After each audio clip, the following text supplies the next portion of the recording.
주께서 내 마음에 두신 기쁨은 그들의 곡식보다 그 곡식과 새 포도주가 풍성할 때보다 더하나이니이다. 내가 평안히 눕고 자기도 하리니 나를 안전하게 살게 하시는 이는 오직 여호와이시니이다. 아멘. 다시 한번 오늘도 하나님의 은혜가 여러분들 가운데 충만하게 임하시기를 소망합니다. 제가 긴장했나 봅니다. 밑에 앉아 있을 때는 괜찮더니 올라오니까 장이 꼬이고 있네요. 제가 시작하기 전에 우리 성도님들께 시 한 편을 읽어드리고 시작하고자 합니다. 내 평안한 마음으로 안식하며 눈을 감고 잠을 자리니 주의 손이 나를 지키시며 내게 잠을 주심이니이다. 아멘. 참 멋있는 식구 아닙니까? 혹시 이 식구를 지은 사람이 누군지 아십니까? 바로 오늘 말씀에 등장하고 있는 주인공 다윗이 지은 시였습니다. 오늘도 우리 성도님들께서 기도하고 돌아가실 때 이러한 주님의 평안의 은혜, 응답의 은혜, 잠의 은혜를 누리시고 돌아가시는 우리 성도님들이 되시기를 주님의 이름으로 축원합니다. 오늘 본문이 시편 4편의 시는 앞선 이 3편과 쌍을 이루는 시다라고 이야기합니다.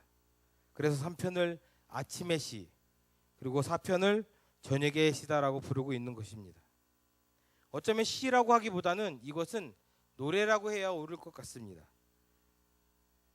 바로 애가라는 것으로 우리는 그 이름을 들어본 적이 있을 텐데요.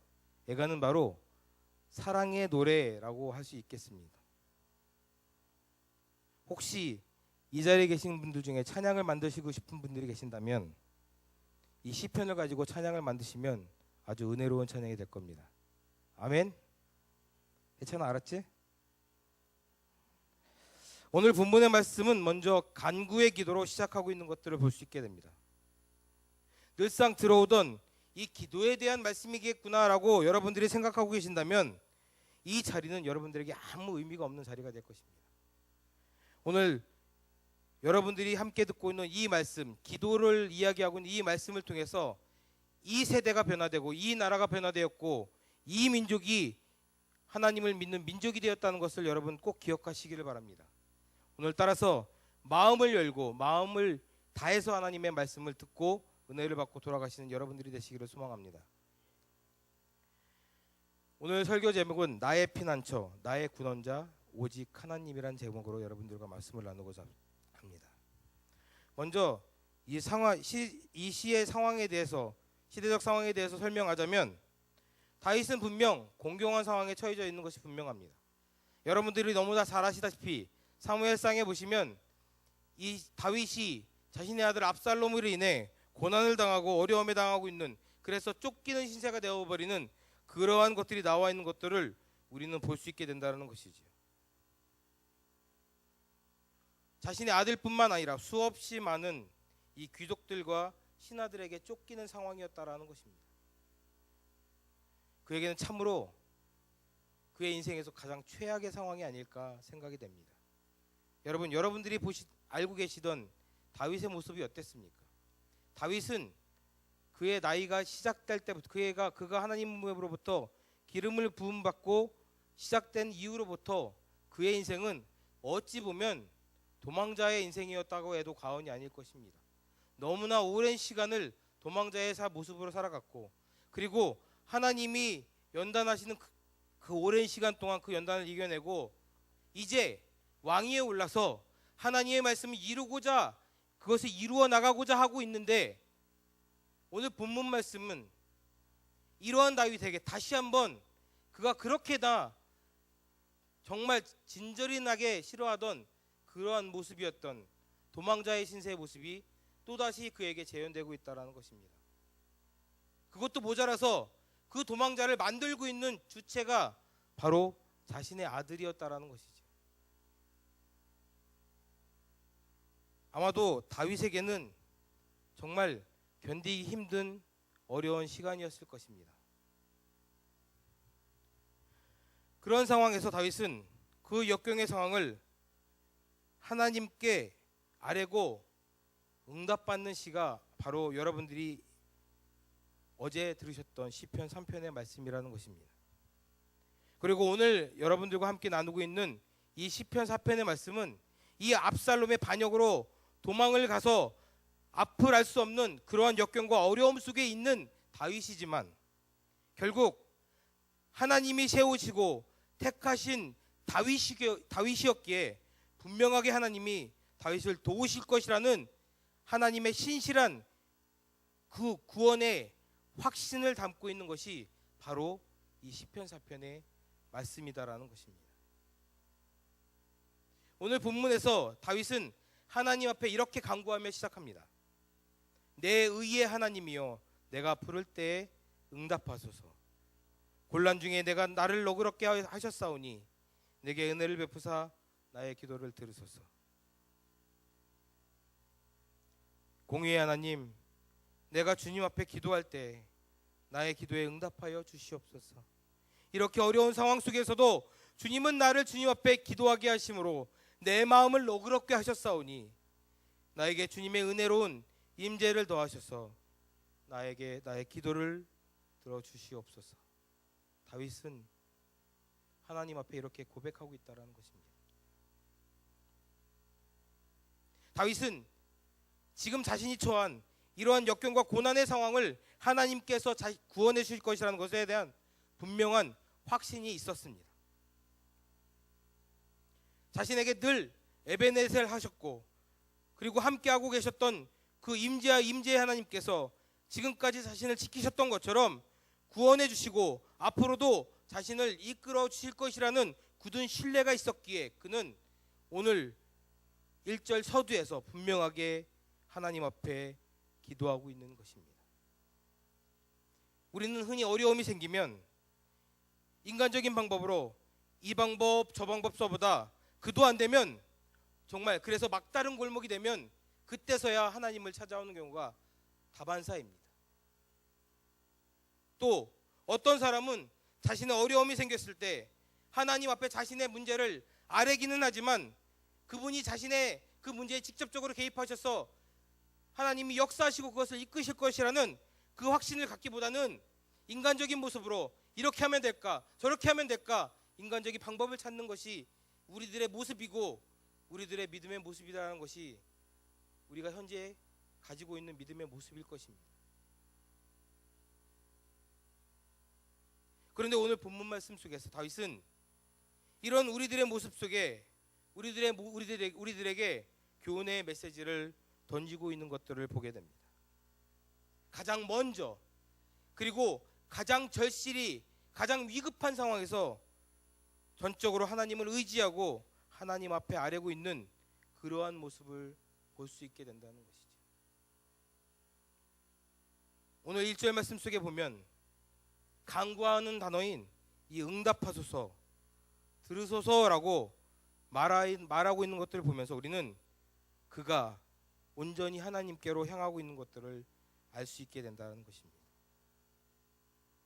그리고 그는 시작하면서부터 누구를 향한 것인가에 대해서 명확하게 이야기하고 있다는 것입니다. 내 의의 하나님이요. 사실 성도 여러분, 다윗의 시작을 보면 그 시작에 하나님이 역사하고 계셨고 함께하고 계심을 우리는 너무나 잘 알 것입니다. 그의 시작이 어떠했습니까?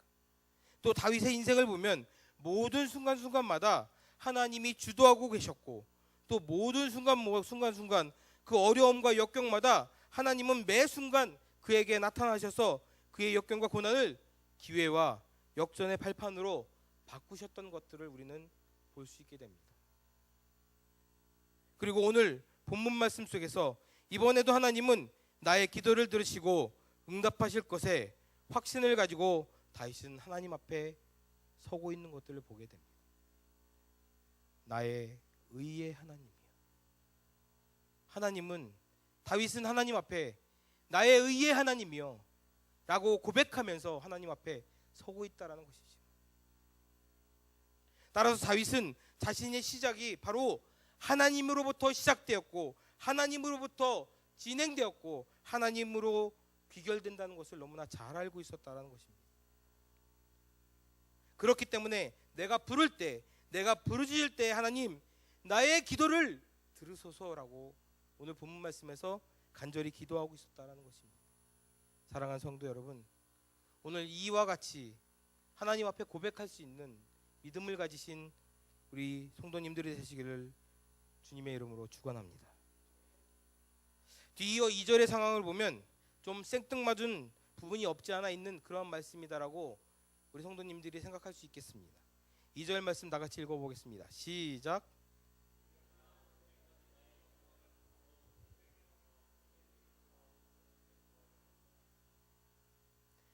인생들아, 어느 때까지 나의 영광을 바꾸어 욕되게 하며 헛된 일을 좋아하고 거짓을 구하려는가?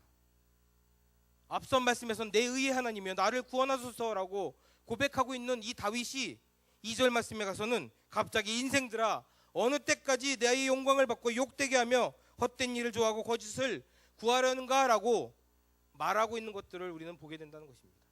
약간 생뚱맞은 부분이라고 생각될 수 있겠습니다. 이 점에 대해서 박윤선 목사님은 이렇게 이야기합니다. 여기서 나오는 인생들이란 하나님의 권능을 어길 수 없는 사람들이다라고 이야기하고 있다는 것입니다.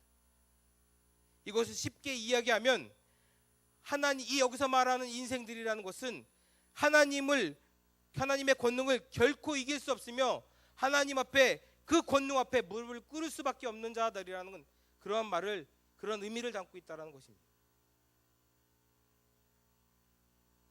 바로 이 말은 하나님이 세우시고 이끄시고 동행하시는 이 다윗 자신을 대적하는 인간들에게 하고 있는 말씀이 분명한 것임을 우리는 보게 된다는 것이죠.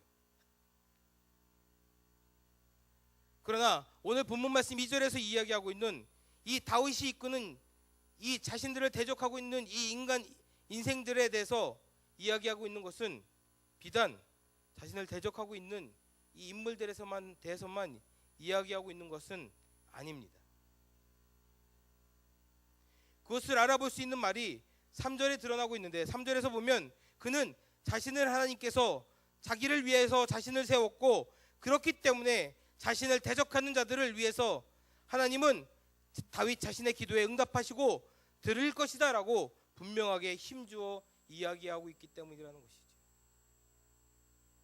2절 말씀에 이야기하고 있는 이 인생들의 그러한 자신을 대적하고 있는 것들은 하나님께서 이 모든 것을 해결해 주시고 그것들에 대하 자신의 기도에 대해서 응답하여 주실 것이다라는 굳은 확신의 고백이 3절에 드러나고 있기 때문이라는 것입니다. 바로 2절 말씀은 이러한 부분을 대언하기 위하여 쓰고 있는 말이라는 것이죠. 다윗은 하나님의 기름 부음을 받고 계속해서 하나님의 임재를 경험하고 살았던 인물이었습니다. 그렇기 때문에 그의 대적함은 하나님을 대적함이라고 해도 과언이 아닐 것입니다. 그러면서 다윗은 자신을 대적하는 자들을 향해 엄중히 경고를 하고 있습니다. 4절 5절 말씀을 보면 이렇게 이야기합니다. 너희는 떨며 범죄하지 말지어다.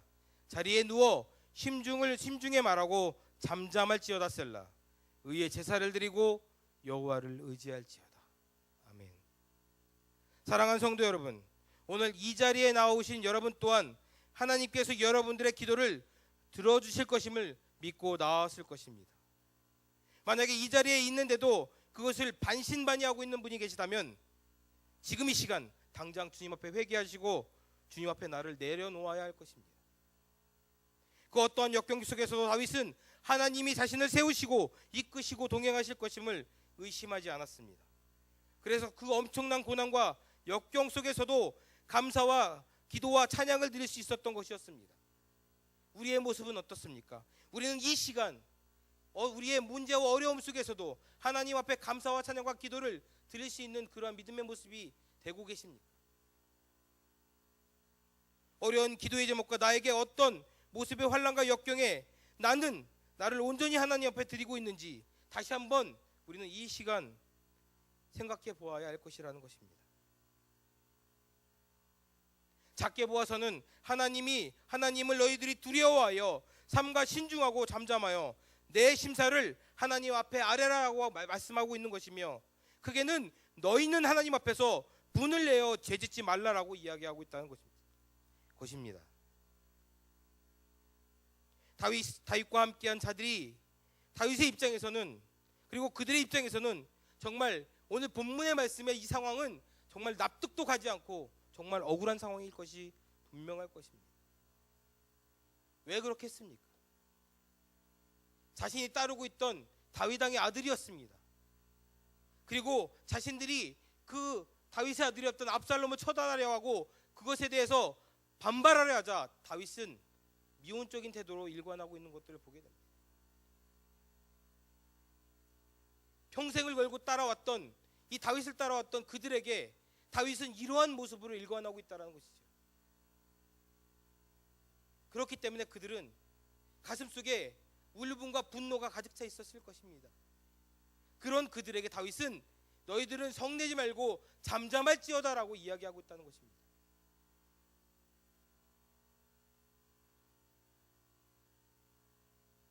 왜 잠잠하라고 얘기했을까요? 여러분, 분노가 있는 곳에는 반드시 죄악이 뒤따르게 됩니다. 분노가 있는 곳에는 반드시 그곳에 사단과 마귀가 틈타서 우리의 심령을 빼앗아가 버리는 것이 다반사로 일어난 일입니다. 그렇기 때문에 다윗은 자신을 따르던 그들에게 너희는 분을 낼지라도 그것으로 죄를 만들지 말라라고 그들에게 엄중하게 경고하고 있었다는 것입니다.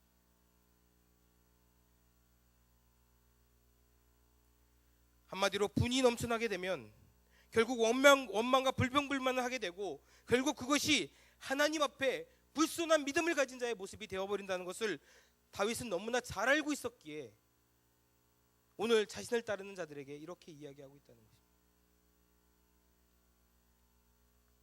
사랑하는 성도 여러분, 우리의 상황도 정말 마찬가지일 것입니다.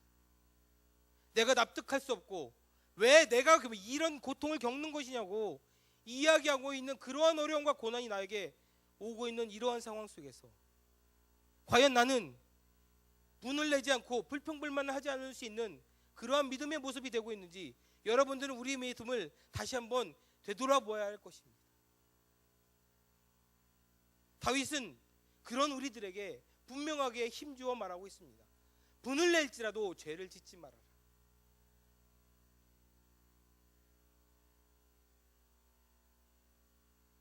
우리는 어려운 시험이 있을 때마다 주님 앞에 나와 기도하며 울부짖을 때가 너무나 많습니다. 어떨 때는 주님을 원망하기도 하고 주님 앞에 왜 내가 이런 고통을 겪어야 했느냐고 주님 앞에 따지고 그러한 모습을 주님 앞에 보여드릴 때가 있지만 결국 우리는 그러한 주님 앞에 다시 한번 회개하고 있는 것들이 우리의 모습이다라는 것입니다. 그런 우리들에게 다윗은 오늘 본문 말씀을 통해서 분명하게 이야기하고 있습니다. 이 모든 것을 해결해 나가시는 분도, 이 모든 것을 부르시고 이 모든 것을 없애실 분도 오직 하나님 뿐이시라는 것을 우리에게 힘주어 말해주고 있다는 것입니다.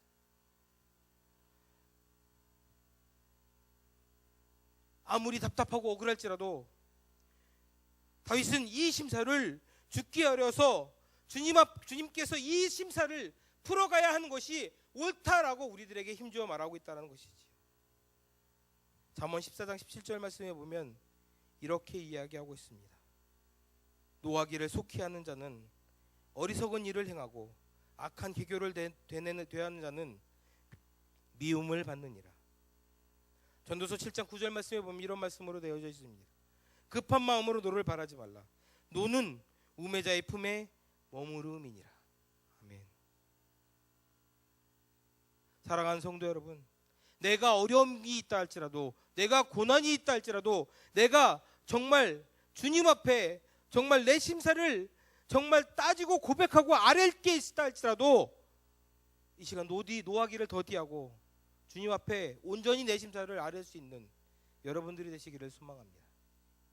오늘 저와 여러분은 우리에게 있는 기도의 제목과 또 교회에 있는 기도의 제목과 또 형제자매에게 있는 기도의 제목, 그리고 나라와 민족에 있는 기도의 제목을 가지고 이 시간 기도할 것입니다.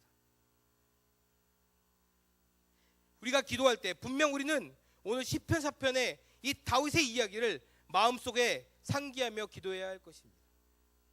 내가 주님을 온전히 신뢰하기에 나는 주님 앞에 온전히 나의 기쁨을 드리겠노라 고백하고 있는 이 다윗의 고백처럼 인간적인 모습으로는 환락과 어려움 가운데 있지만 하나님과 동행하며 하나님의 역사심을 믿기에 나는 이 대적 앞에서도 풍요롭고 편안한 삶을 살겠노라. 그러한 풍요는 나의 삶과 비교할 수 없느다라고 고백할 수 있는 여러분들이 되어야 한다라고 오늘 본문에서 다윗은 여러분들에게 힘주어 말하고 있다는 것입니다. 사랑하는 성도 여러분, 다윗은 분명히 알았을 것입니다. 이 땅에서의 잠시의 여유와 평화는 하나님의 나라에서 주시는 그것과는 정말 비교도 안 된다는 것을 말이죠. 그리고 그런 그들에게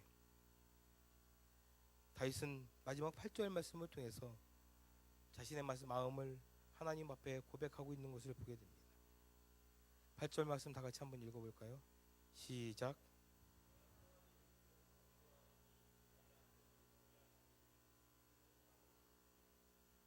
내가 평안히 눕고 자기도 하리니 나를 안전하게 살게 하시는 이는 오직 여호와이시니이다. 사랑하는 성도 여러분, 사단이가 분명히 두려워하는 것은 바로 이것입니다. 사단이가 두려워하고 세상이 우리를 향해 두려워하고 있는 모습은 바로 이러한 다윗의 모습이다라고 다윗은 우리에게 말해주고 있다라는 것을 분명히 기억해야 한다는 것입니다. 세상이 두려워하는 것이 무엇입니까? 우리가 하나님을 바라보고 온전히 하나님 앞에 우리의 모든 것을 의뢰하고 의지했을 때 세상과 사단은 그것을 두려워하게 된다는 것입니다. 이 시간 우리가 이 자리에 나와서 부르짖고 주님 앞에 아뢰어야 될 게 무엇입니까? 우리의 불평불만과 우리가 가지고 있는 문제들을 아뢰어야겠습니까? 그것도 분명히 아뢰어야겠지만 우리가 분명히 하나님 앞에 아뢰어야 할 것은 내가 주님이 계시기에 주님의 그 은혜로 말미암아 나는 이 삶이 기쁘고 즐겁고 복되도다, 이렇게 말할 수 있는 그러한 믿음의 모습을 하나님 앞에 드릴 수 있어야 한다는 것입니다. 사랑하는 성도 여러분, 우리는 문제를 하나님 앞에 아뢰고자 나왔습니다. 그리고 그 문제로 우리는 오늘 해결을 받고자 합니다. 그렇기 때문에 우리는 우리가 가지고 있는 문제로 인해서 좌절하거나 낙심하면 안 된다는 것입니다. 그것은 우리에게 복음을 허락하셨고 또 주 예수 그리스도를 우리에게 대속제물로 보내주신 하나님의 그 본 목적을 우리가 잃어버려 있는 것이며, 결국 그것은 우리가 주님과 동행하며 살고자 하는 그 하나님의 궁극적인 목적을 까맣게 잊어버리게 되는 그러한 결과를 낳게 된다는 것입니다. 사랑하는 성도 여러분, 이 시간 기도하실 때 주님께 내 심사를 아뢰할 수 있었으면 좋겠습니다. 혹시나 내 마음에 내 생각에 이 일이 이루어지지 않을 것 같다 할지라도 주님을 온전히 의지해서 이 시간 뜨겁게 기도할 수 있는 여러분들이 되시기를 바랍니다. 내 생각에 이 문제는 되지 않을 것이야, 내 생각에 이 문제는 하나님도 들어주시기 어려울 것이야 라고 여러분들의 마음속에, 여러분들의 머릿속에 그렇게 판단하고 계신다면 이 시간 여러분 주님 앞에 내 마음을 내려놓고 회개하며 나아가시길 바랍니다. 그 어떤 문제를 할지라도 그 모든 문제를 해결하시고 이끄시고 그 문제를 반드시 해결해 주시는 분은 오직 여호와 하나님 한 분뿐임을 기억하시기 바랍니다. 오늘 여러분들과 함께 저는 함께 기도하고자 합니다. 이 시간 기도하실 때 주여 내 기도를 들으시고 즉시 응답하여 주시옵소서. 내 기도를 들으시고 주여 즉시 응답하여 주시옵소서. 주님, 나는 주님을 믿습니다. 주님을 믿고 따르기에 이 어떤 고난과 환난과 역경이 온다 할지라도 그 역경 가운데서 주님을 붙잡고 승리하며 나아갈 것입니다 고백하고 나아갈 수 있는 사랑하는 우리 수원 아름다운 교회 성도님들이 되시기를 주님의 이름으로 축원합니다. 찬양대 올라오시고요, 우리 함께 찬양했으면 좋겠습니다. 주님이 우리에게 말씀하셨습니다. 정말 주님께서 우리와 함께 하시기에 너희의 어려움과 온갖 어려움과 역경은 이 모든 것 가운데서 물러갈지어다. 물러갈지어다. 주님께서 우리에게 말씀해 주셨습니다. 다윗에게 역사하셨던 그 하나님은 분명히 우리에게도 동일하게 역사하실 것입니다. 이 시간 그것을 믿고 우리 담대하게 주님 앞에 간구하며 아뢰봅시다. 주님 앞에 우리의 모든 문제와 모든 어려움과 고난들을, 내 마음속에 있는 아픔과 고난들, 그리고 그러한 것들, 문제들을 주님 앞에 한번 아뢰 수 있는 그러한 시간이 되기를 소망합니다. 나의 힘이 되신 여호와여 부르고 찬양할 때 우리가 주님 앞에 온전히 나아갈 수 있기를 소망합니다. 주님, 우리가 찬양하고자 합니다. 기도하고자 합니다.